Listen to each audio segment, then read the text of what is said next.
Hey, everybody. Before we get into the episode, we want to remind you that our sponsor, NHL Sense Arena, which really is the next generation of off-ice hockey training, is offering $50 off an annual plan by using the code HockeyNeverStops at hockey.sensearena.com. We know hockey is really expensive. That's why we love NHL Sense Arena, because it allows you to bring that on-ice experience home into a virtual reality headset via the Meta Quest for less than $1 a day. And it is so immersive, you will feel like you are on the ice, whether you're a goalie or a skater or both. Again, you save $50 off on an annual plan by using the code HockeyNeverStops at checkout. Visit hockey.sensearena.com. Hockey never stops. Hockey never stops. Hockey never stops. And with that said, hockey does not stop. Let's get into this episode of the show right now.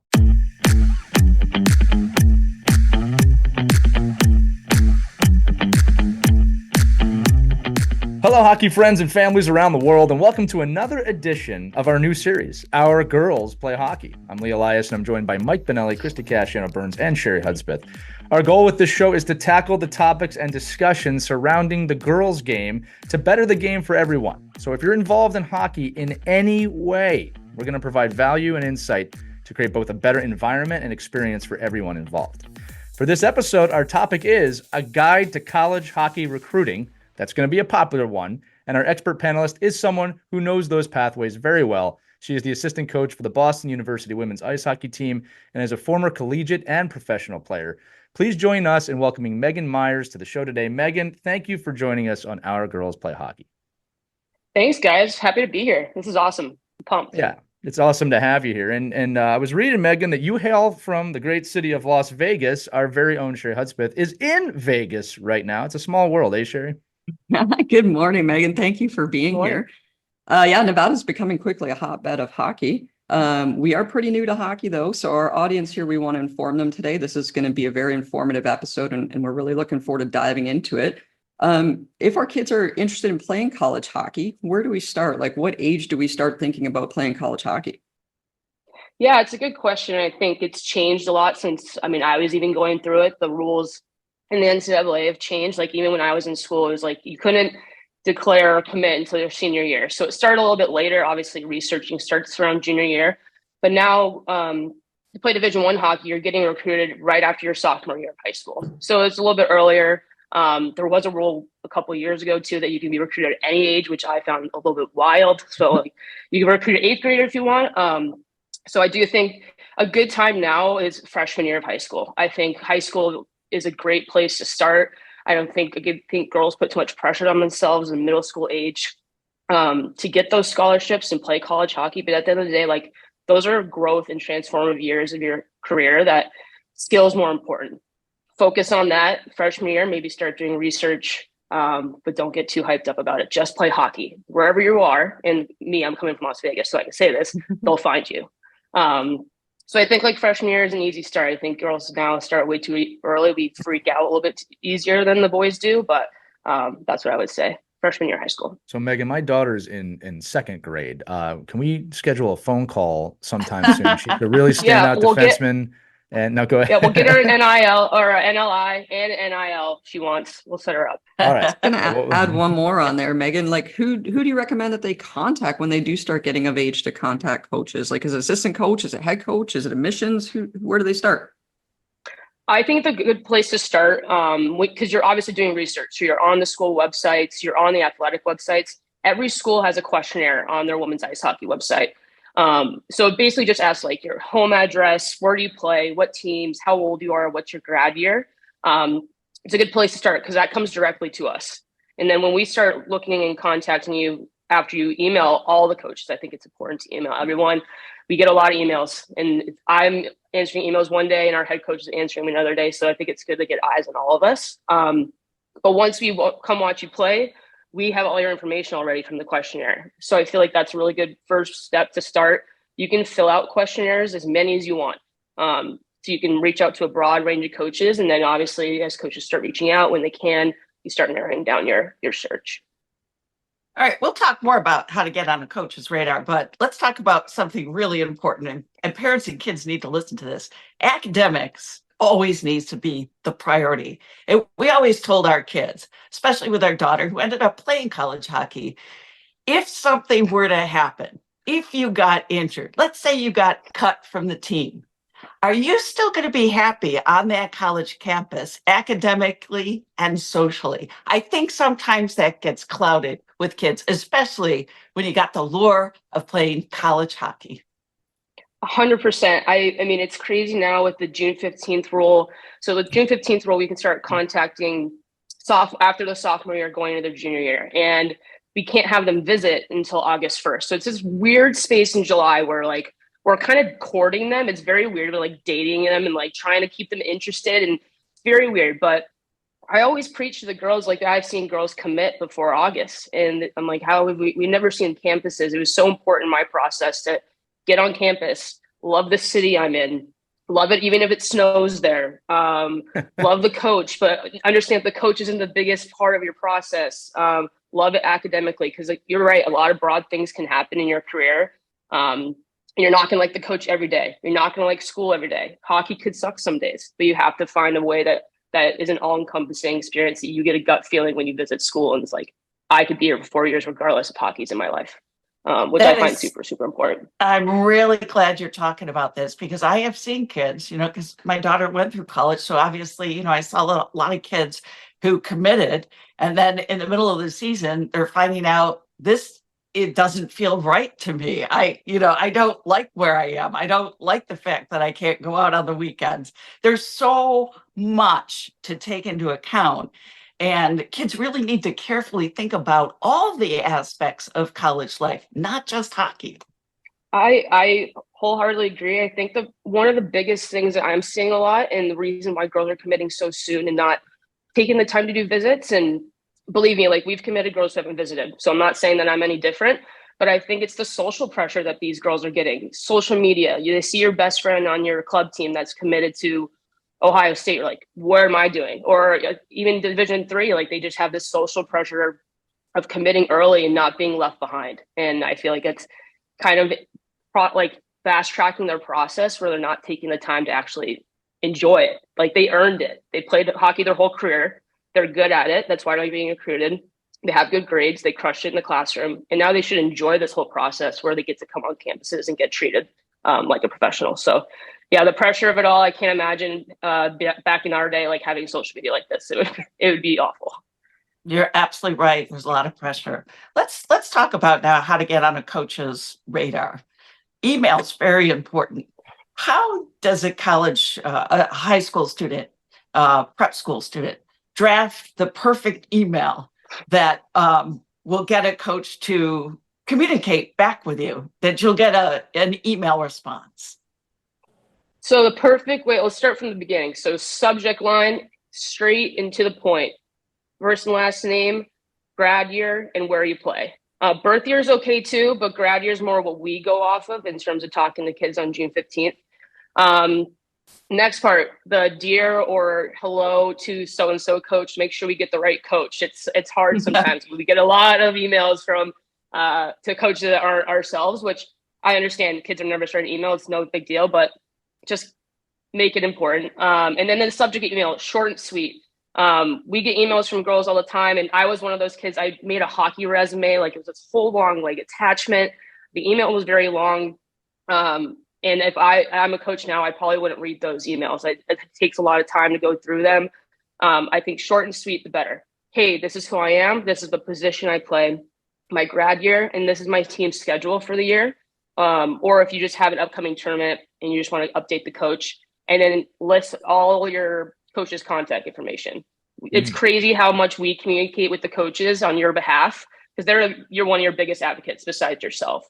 So you can include your club coach or your prep school coach, or even like a mentor or resource. That's always helpful. And then leaving your phone number and email. So yeah, very short and sweet. That's how I personally see it. I think it's important just to quick hit. And I was always discouraged by not getting replies, but if I don't reply, don't get discouraged. I get a million emails a day. Before every tournament, send one out, quick hit, one out every time. That would be my approach. And how often do you follow up with a coach if you don't get an email response? Hourly. I try when I was, hourly. During a tournament. No, I think it's important to send an email out before every tournament. If we don't reply to you, not necessarily doesn't say that we're not interested, but also doesn't say that we are that very interested either. So it's like that tough balance, but we're more than likely talking to your club coach already. So maybe using your club coach as a resource, be like, hey, I've reached out to BU or whatever a million times. I haven't heard back. Have you heard from them? Or is there any way that you can help me out and reach out to them? I feel like it's important to use your resources. You know, Great Megan, advice. I do like to always equate hockey to the real world, right? I think that that's something that we need to do more of, like with our kids. This is Mhm. really no different than looking for a job in a lot of ways, right? So that 17, 18-year-old kid, or if they're in prep school, they might be a little bit older. Parents, they're going to have to do this out of college, right? And it's you never put all your eggs in one basket and email a job and say, "Hey, I'm ready to work here."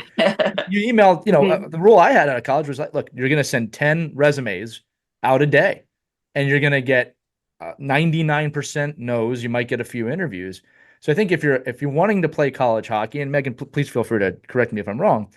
I'm not saying you should email every college coach in the country, but diversify, send them out. It's not so much about putting all your eggs in one basket and just getting a yes. It's about, like you said, hey, okay, I got a tournament. Who's the 5 or 6 people I got to email? All right, moving on. It can't consume your life, but it also can't be something you don't do, right? But this is a skill set for life later on, right? You don't just put all your eggs in one basket.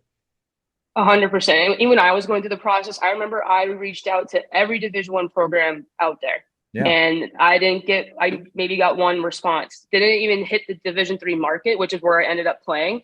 But I think it's so important, like you're saying, to kind of like I think the research is so important.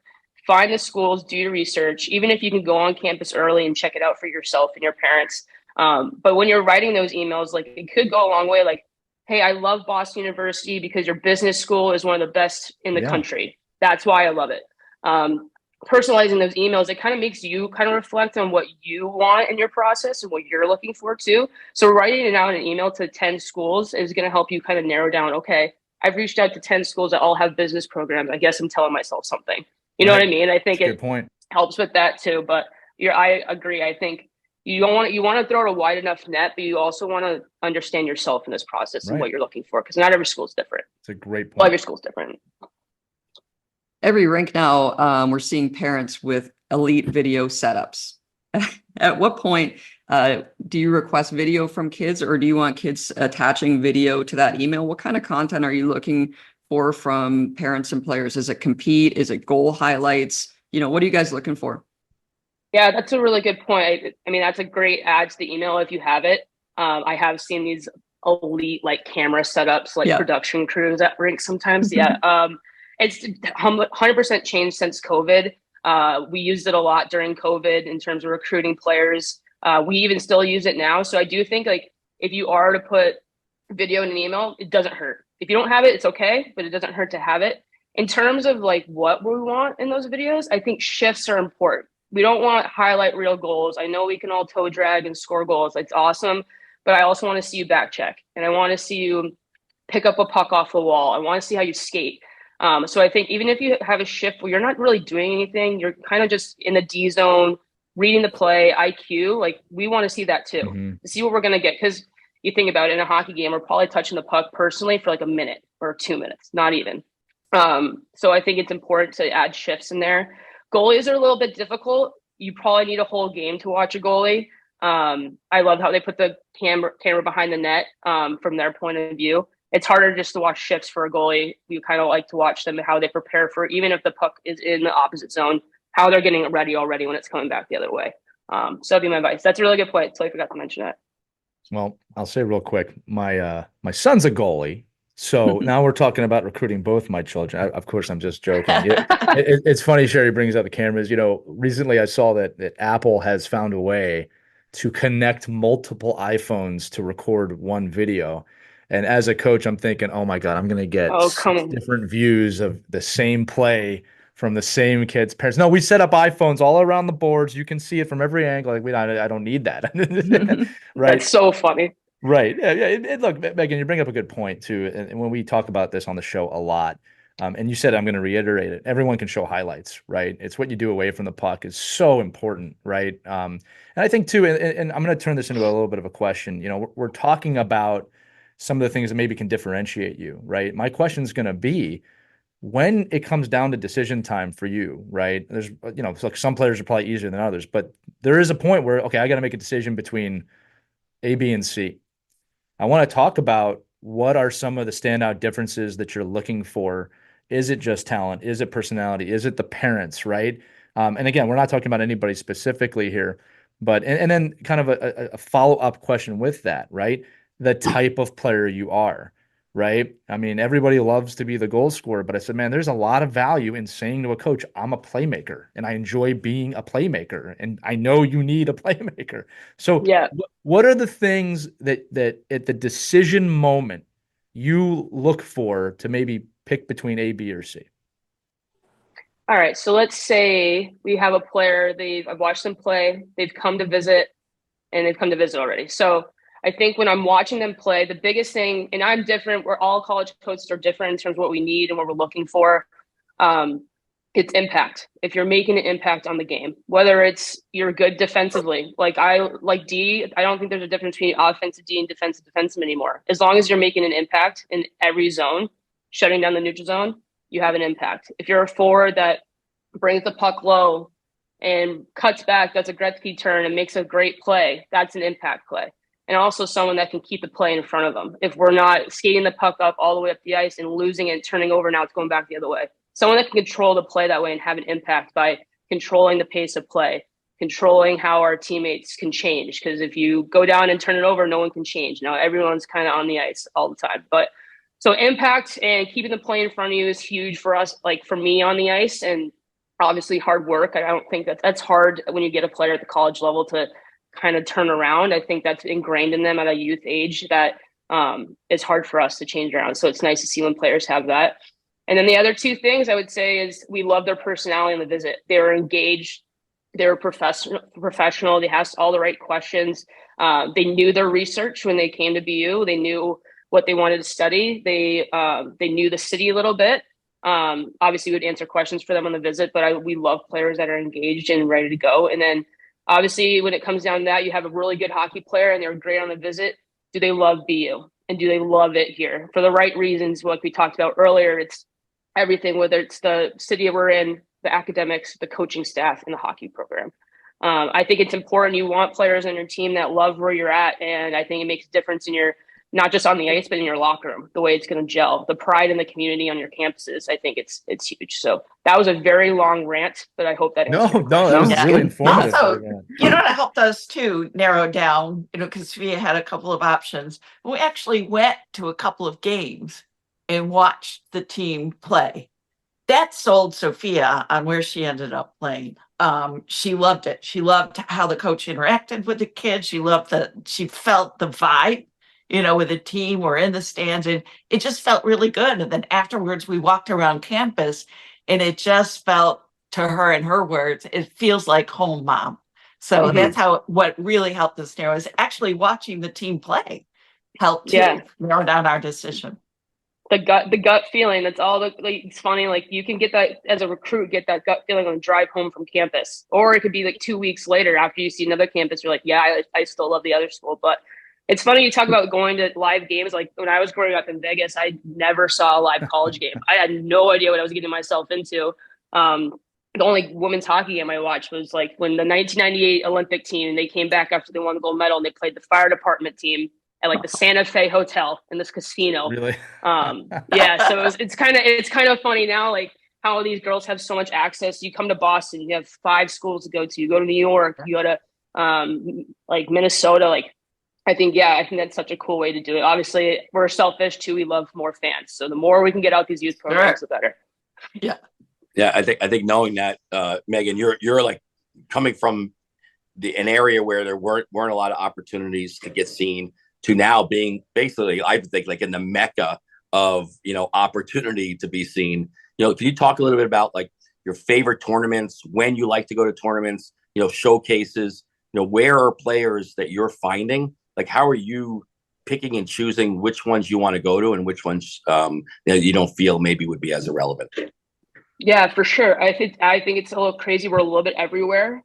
We have 4 members of our coaching staff now, so we're a little bit everywhere. And even Labor Day is nuts. There's 3 or 4 tournaments at one time, so you kind of have to pick and choose.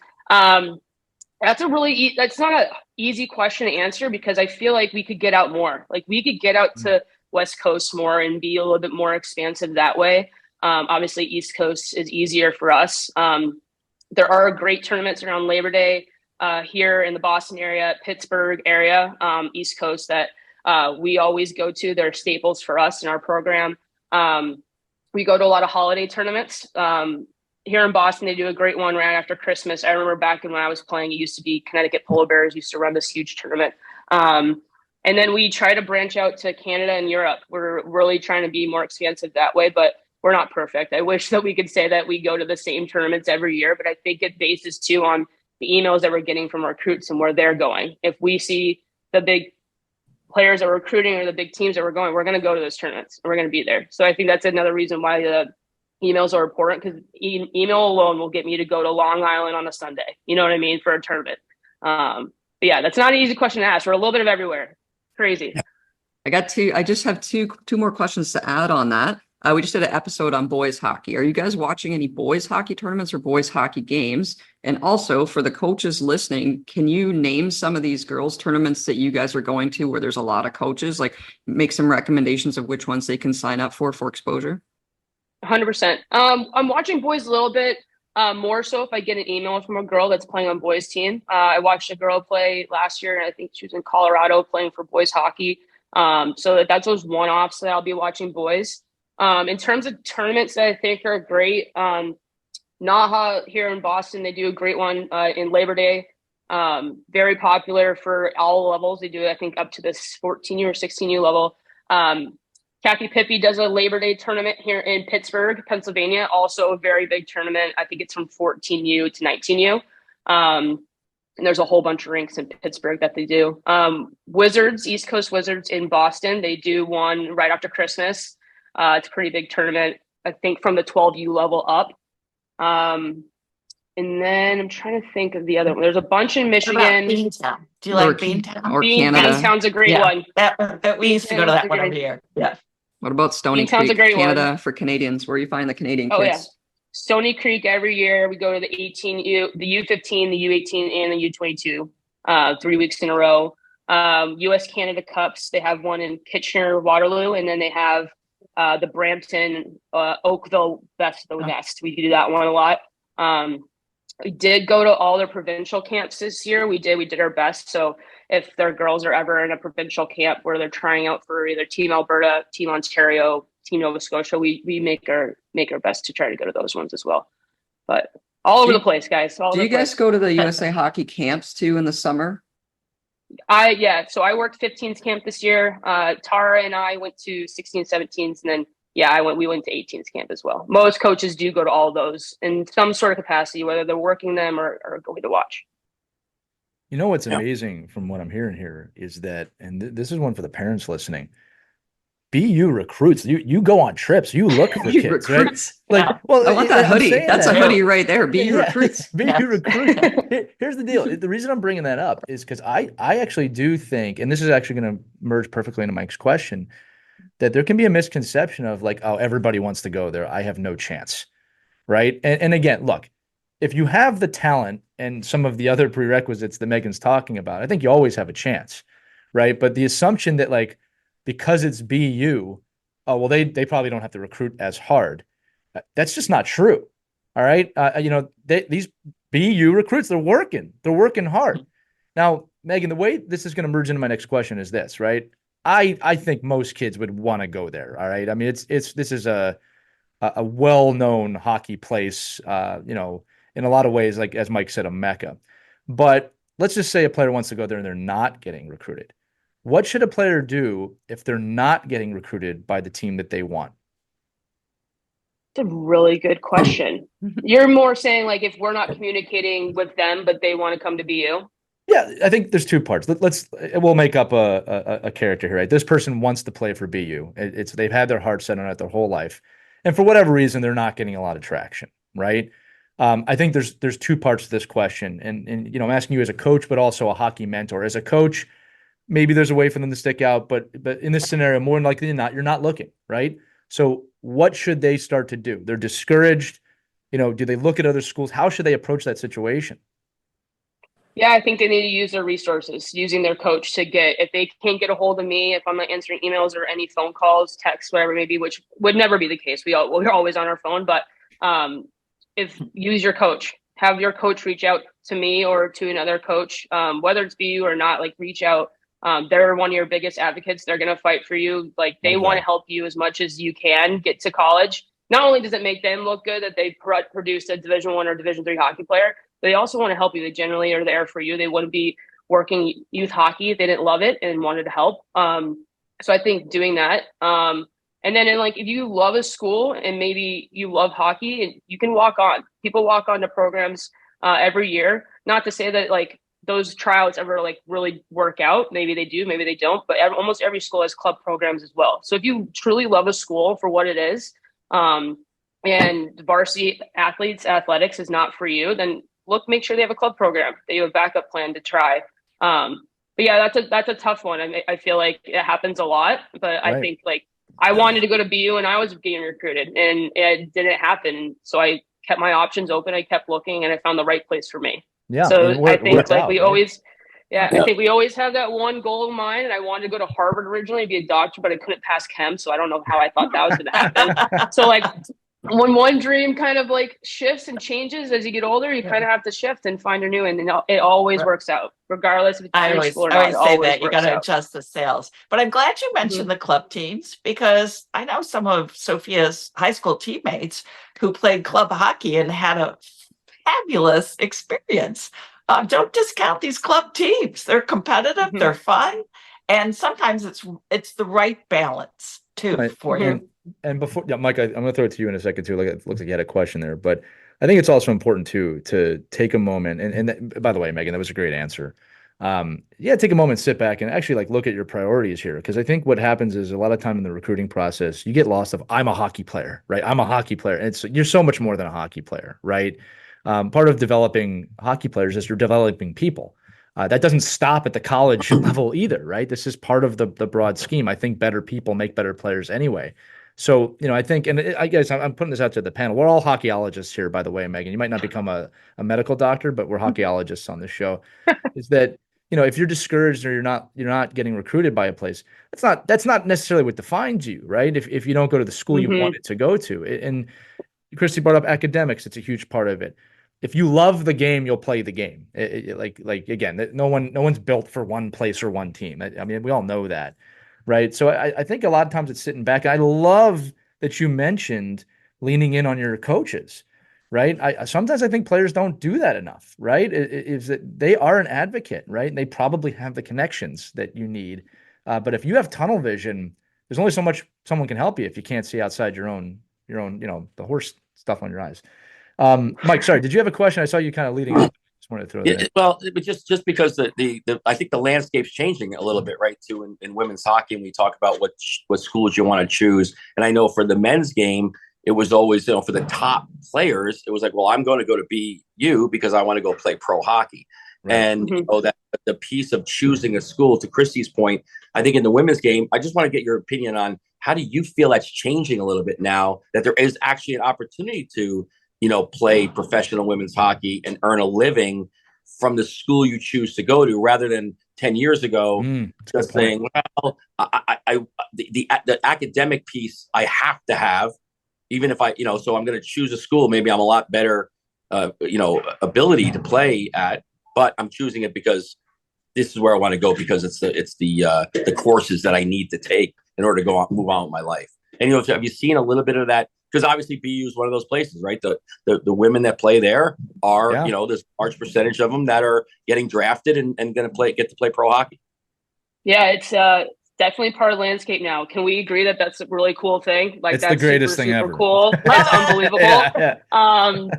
But yeah, it's definitely part of the landscape now. I think I think that could be overshadowed by the recruiting process a little bit, kind of how the men, like they had the tunnel vision for professional hockey where like you have 4 years in between that you need to spend and enjoy. And I might be biased because I played professional hockey out of Division III, but I think you can go anywhere. And if you're good enough, you're going to get drafted. If you're good enough and have a great career and go to a professional tryout, hopefully when all these girls graduate, we'll have 8 to 12 teams. You're going to play professional hockey. And if you play Division 3 or you play Division 1 and say like PWHL is not what you want to do, there's plenty of pro leagues in Europe.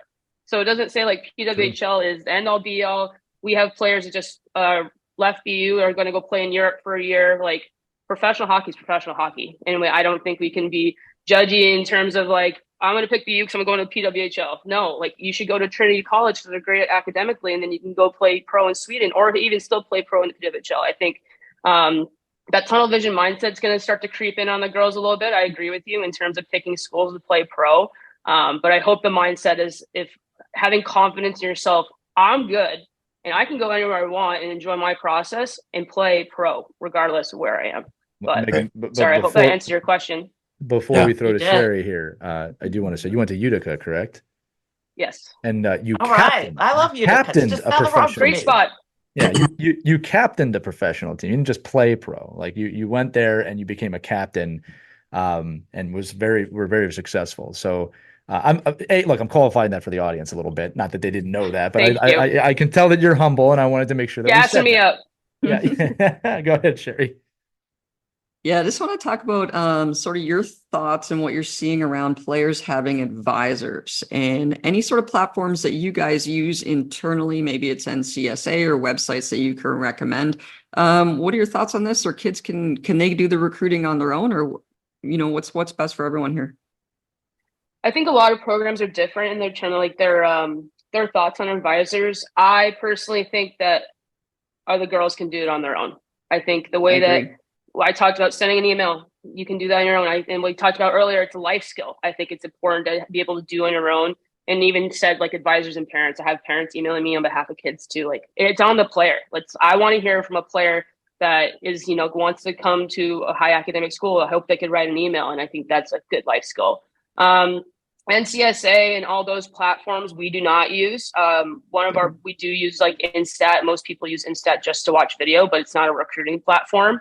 I think that advisors take away the component of the girls being their own advocate and fighting for themselves and having those conversations with coaches where the advisor reaches out on behalf. I mean, and could be saying this because I get a lot on the East Coast, which I don't think they need advisors. There's so many resources out here. But with Vegas being said, like maybe players in Vegas need an extra advocate where they have Sherry and they have great coaches, but maybe someone that is not being seen needs a little bit extra help. That would be my only other reason to have an advisor is if you need someone that has more networking elsewhere that you do not have or your coach does not have. But in my general opinion, I think that girls can be able to do it on their own. Can you touch too on parent involvement? Like, do you want to see emails from parents or do you want to see emails from the girls advocating for themselves? Also, secondly to that, Lee talked about, A, B, C player. You're looking at three players. C player is excellent, probably your choice, but their parents' behavior, they're well known that the parent is a nut or they're like hard to deal with, but the kid is really good. Can you talk about parents' behavior, affecting kids' chances of recruiting? And then also, like, who do you want to hear from? Do you want to hear from parents? Do you want to hear from kids? Definitely want to hear from the kids. So super important. And we're having these tough conversations about obviously like money and scholarships. Like I think the parents are involved in this. I think the parents are involved in the process, but in terms of hearing from that side, I think it's the player. We do involve parents in the visits. We do involve parents in the Zooms. We have the conversation about financials with them. And I think it's important to have them on board too, because who's the first person that our player is going to talk to after a game? It's mom and dad. So you want to have mom and dad on board. And I think that their impact is huge. Obviously you don't want to judge a player by their parents. I don't know if I'd be able to do that. But I think it's important to have the parents on board. We're not going to not recruit a kid because the parents are way too involved. Obviously, that'd be a conversation with the player. Hey, I need you to take more autonomy in your process. Hey, you're here in college now. You're doing your own laundry and you're cooking your own meals. Okay, you're going to do this now. Like mom and dad are going to step out. But it's a hard balance, right? Because they are part of a huge piece of this. And we want it to be a family atmosphere. We want them to feel connected to the program as well with their daughter in it. But yeah, I think it's hard when parents make it harder on their kid. And I think that, that happens way too often. Well, and like, I'll say this too, we're using the word kid. Like my second grader's a kid, my fifth grader's a kid. If you're actively in the college recruitment field, that time period, even if you're a little younger, you're a young adult now. Mhm. Right. And I think I'm not saying that to this, but I'm talking to the parents listening. Like, you got to look at it like that, right? Like, no, we're developing a young adult. What would a young adult do? All right. Because again, I've heard a crazy stat about parents going to job interviews now, and it's an immediate no. I mean, it's just an immediate no. Those of you listening can look them up because they're going to change. They're staggering that parents are going to job interviews with their kids. Like, I don't want to hire that person. All right. No. So, like, we're talking about being an advocate. You're a young adult. Be a young adult. And listen, how about we say this too? Like, everybody on board here. It's scary. Yeah, it's scary when you're 19, 20, whatever age you are. It's scary to email someone asking for something you want more than anything in the world, and you might get a no. But I'll tell you what, it's a lot scarier when you got two kids and you need a job 15 years later. So you better have that skill set built up now, right? So I also just want to normalize that anxiety, right? It's not easy. Christy, you went through it with your daughter. Yeah. It's not an easy time. It's But not the life easy. lessons are important. Very important. Right. And it's so tempting as a parent. You don't want to see your kid fail, but please let them experience this. It's going to benefit them on so many levels. Also, I wanted to talk to you about there's so many new women's programs starting up. And we went through this where, these coaches need players and they want, as many players as they can get on this brand new program. And they'll sell it to you saying, you're going to be a part of history. You're going to be one of the first women's hockey programs in the history of the school. Super tempting, but there's a lot to be said about starting up a new program. Yeah. Especially if Boston wants you. Yeah, sure, exactly. So that's what a lot of young women are facing now too. And these coaches are coming on strong because they want you to play for them. They're trying to build these successful teams. So it's tough now. Yeah. So what can you say? What kind of advice can you give to the girls who are trying to figure out where to play, and you got all these brand new programs popping up? 100%. Yeah. And I started 2 programs, so I understand how difficult it is just to run it, not alone be a player in it. I think for new programs, like, it's definitely something to think about. Do you want to be a part of the process? Right. Year 1's not going to be perfect. Year 2, year 3, it's going to take 2 to 3 years for it to be dialed. And some schools do it better than others. Like, I hope the new programs have figured out where it's going to be clean cut. The rink is perfect, locker room. We have a good roster size. We have a good league. But that's not always the case. So it's, as a student athlete, like in a player, I know I want to go be the start. I want to start something. I want to be the first. And not everyone wants to do that. A lot of people want legacy, and they want something that's lasted and that's timeless. And where when I was recruiting at Stonehill, like, we had girls that just want to be the first, and that was really cool. And that was something that they took pride in, that they wanted to build a legacy. They were the first class. And I think that's a special thing to have. And not a lot of players want it. And that's okay. And I hope that players don't feel pressure if the coaches that have all these open spots, which isn't very often, are offering you spots and you don't want to take it. It's your process. And if you don't feel like you want to be a start of something and be a part of it, that's okay. Not everyone's like that. So that was a really good question, because it is interesting. There's at least like 2 to 3 programs coming up every year, which is awesome for our sport. But it makes it difficult on the players. You can also get beat up pretty badly that first year. Right. Yeah. So you have to be, you got to have the medal for it. You know what I mean? You got to be 100%. tough. Christy, are you secretly starting a Division I women's program without telling us? Is that what you're doing? Yeah, keep us in the loop here. Hey, last question for me, and then if anybody on the panel has any more questions, dive in. This actually, I've been writing notes the whole episode. This came up, going back to kind of the meeting process, right? Maybe you could give a little bit of insight on this one. What questions do you love getting from incoming players, and what questions do you hate getting from incoming players?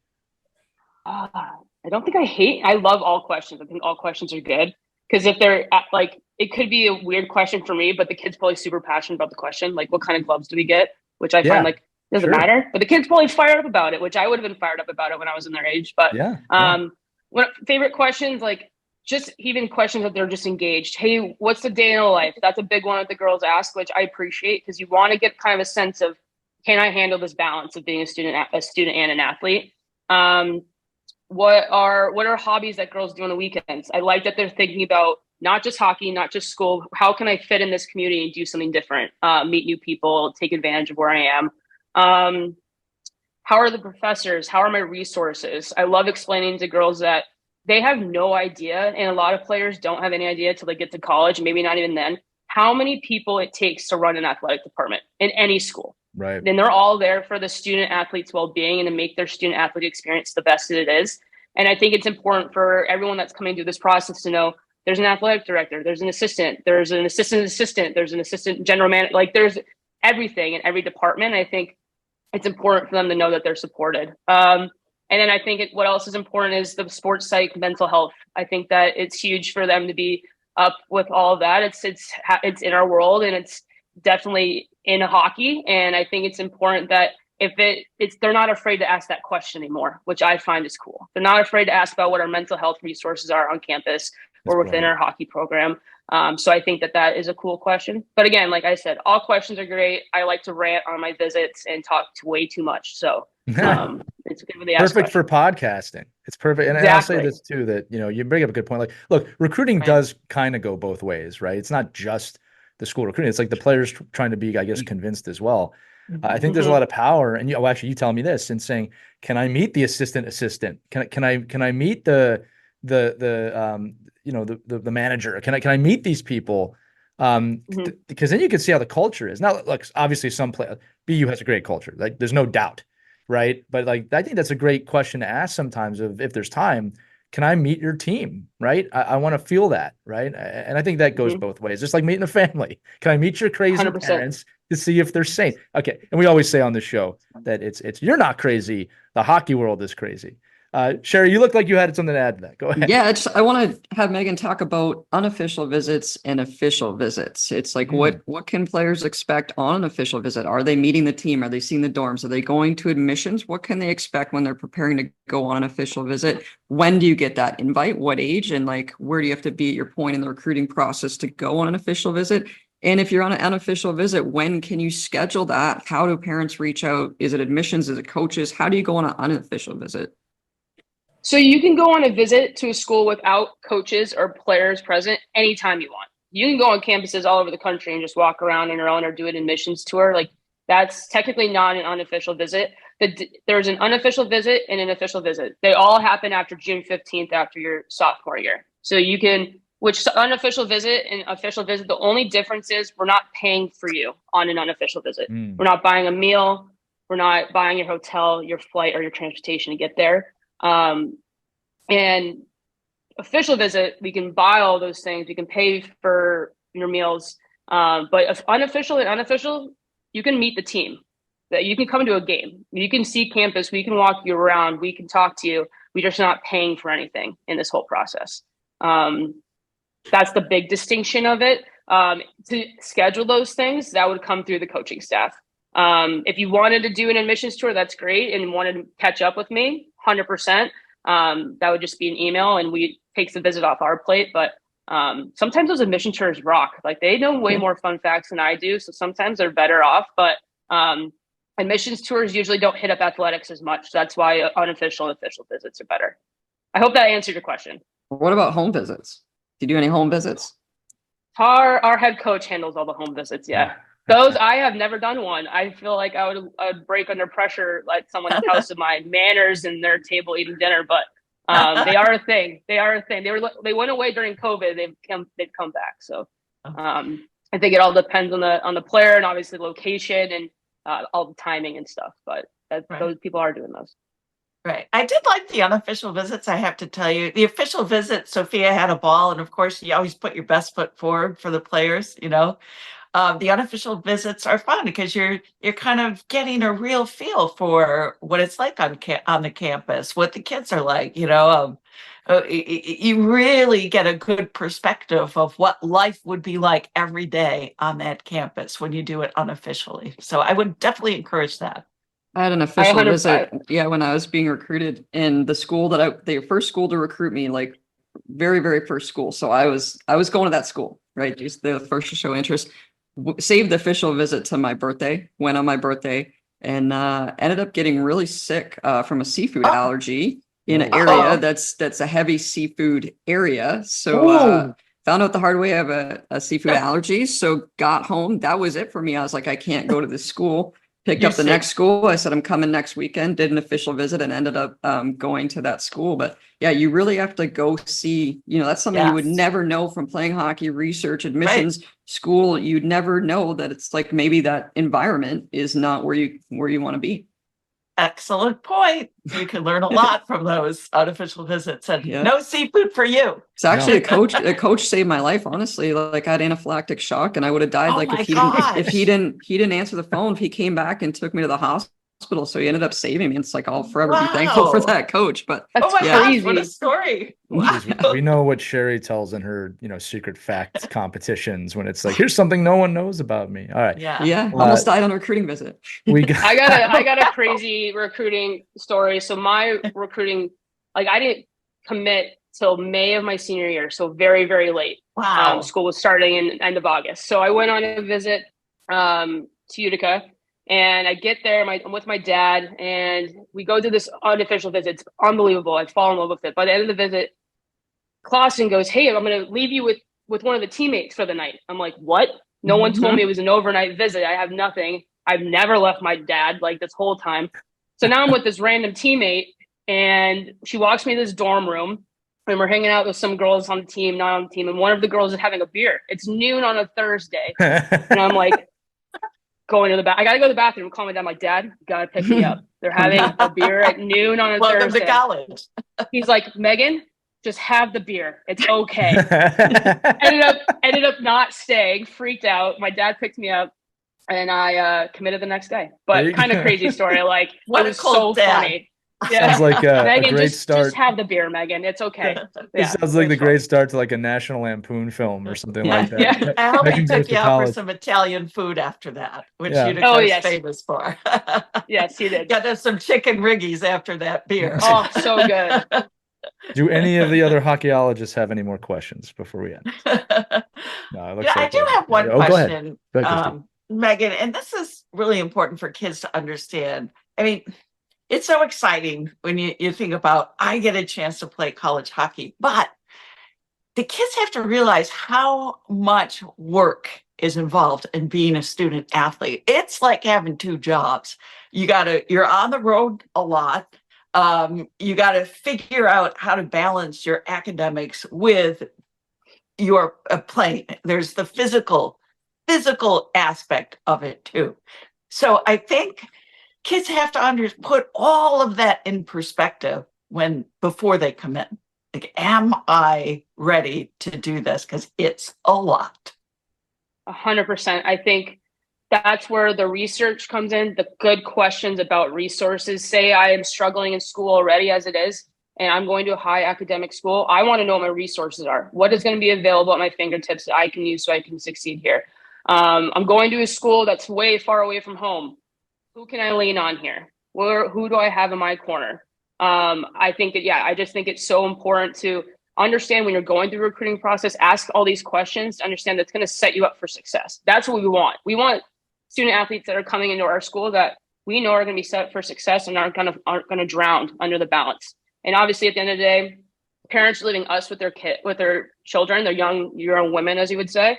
And we are going to do our best to take care of them, but we also have to have some autonomy on their end to understand their resources and help them out. But there's a balance to it for sure. But I think if you know your resources and you balance your time well, which all freshmen will learn in one semester when they get to college, I think it's definitely doable depending on what school you go to.